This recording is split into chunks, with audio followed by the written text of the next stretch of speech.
everyone, it's Rochelle with Originally Worn, and today I'm going to show you how to make these cute decorative pumpkins for fall. They're a really easy, quick project, and they'll look great on your mantle.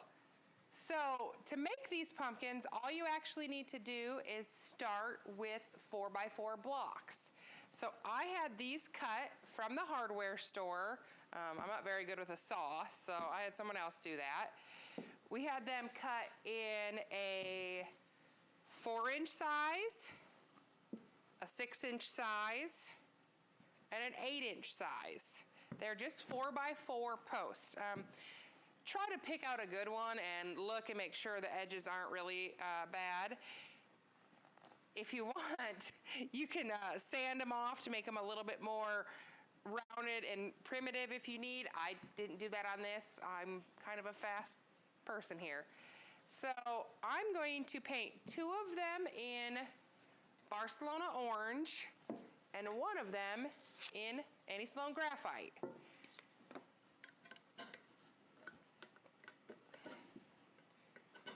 Just pop open my paints here. And because they're raw wood, they're really gonna soak up this paint good on the first coat, so it's really unlikely that you're gonna need any more than that. So I'm gonna take my round Annie Sloan chalk paint brush. Gotta mix this up a second or two. Just a couple quick swirls. And I think I'm gonna paint the little one. Just getting some paint on there. And truly you can do whatever colors you want, whatever styles or stencils or anything like that. We've done classes with these and people did their initials for their names, or they wrote Happy Fall, anything you can think of. We've had purple pumpkins and teal pumpkins and white pumpkins.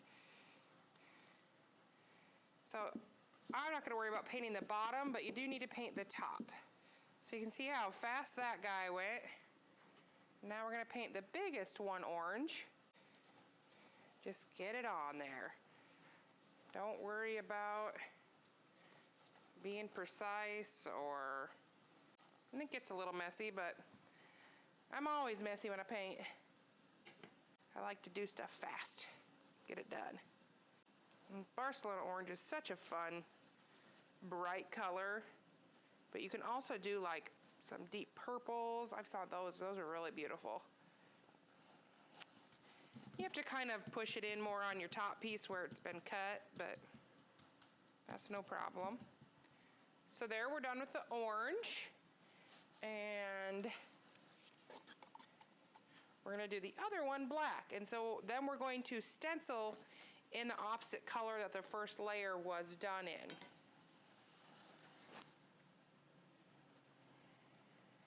Let me move this big guy out of the way. And if you don't want traditional Halloween colors, pick something else. Okay, so once you're done, let them dry. It'll probably take 15-20 minutes to dry, and then we'll start stenciling. Now that the blocks are all dry with their first coat, we're going to stencil them. I've gotten these little sets of little cute stencils here, and so we're just going to pick a different one for each block. First one we're going to do is this kind of chevron-y pattern, and I'm going to line my stencil up, and I'll have to repeat this, you know, over and over, but that's just fine. Okay, so that's kind of where I want it. If you want your stencil to be very, very crisp, you need to do like a stencil semi-permanent spray adhesive first, so that it can really hold it down, or use a one-time use vinyl stencil. I'm going to sand these. I don't care about being that precise, so it's just going to be kind of fluffy. So this is my Annie Sloan stencil brush. I love to stencil with these. It's stiff bristles and flat, but they're also not so unbendable. They actually move a little bit. But if you don't have one of these and you don't want to get one of these, you can also use a stencil pouncer. You need to make sure that you load some paint on your stencil brush, but then you discharge some of it too. You want to have just a teeny bit of paint on there. So I'm going to hold my stencil down and go along and do a pouncing motion. Whenever you're stenciling, you're doing a pouncing motion. And get a little bit more paint and then still load it off. You just don't want to have too much because it'll seep under.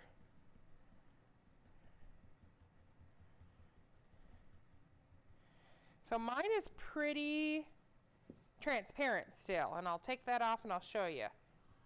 But that's what I want, so that's totally fine with me. Now I could go along and do the rest of these bricks or the sides, but I'm going to actually go right down there because I'm not so worried about it getting messed up on this project. So there's one side. Oops, almost. Hold on, we forgot a little edge guy at the bottom here. There we go. So that's one side of this one, and I'll go around and do all the other sides of that, but I'll actually skip ahead here and show you the other ones. So I'll do this one with a stencil pounce brush just so you can see kind of the difference. And let's do, oops, let's do these little hexagons here. Oh, that's probably a good spot. And I'll get a little bit of my black paint on, my graphite, and unload it. And then in this aspect, I don't really mind the stencil brushes or the stencil pouncers. They kind of sometimes make a little round circle that I don't like compared to the actual stencil brush, but we're not being too picky on this one here because we're going to sand it anyway. Oops, I got my big thumbprint right in there. Let's fix that. See, you really can't mess this world up. So you go and do all that on every side. And then for our last one, let's do polka dots up this guy. Because who doesn't love polka dots? There we have it all lined up. Get a little bit of my black paint. Need a little bit more. And you can tape these stencils down if you want to be a little bit more precise and want to have a little bit more control, or don't want to get your hands all messy like I am. Oh yeah, a couple of those bled. That's okay. Probably just too much paint. Alright, and there would be my polka dotted side.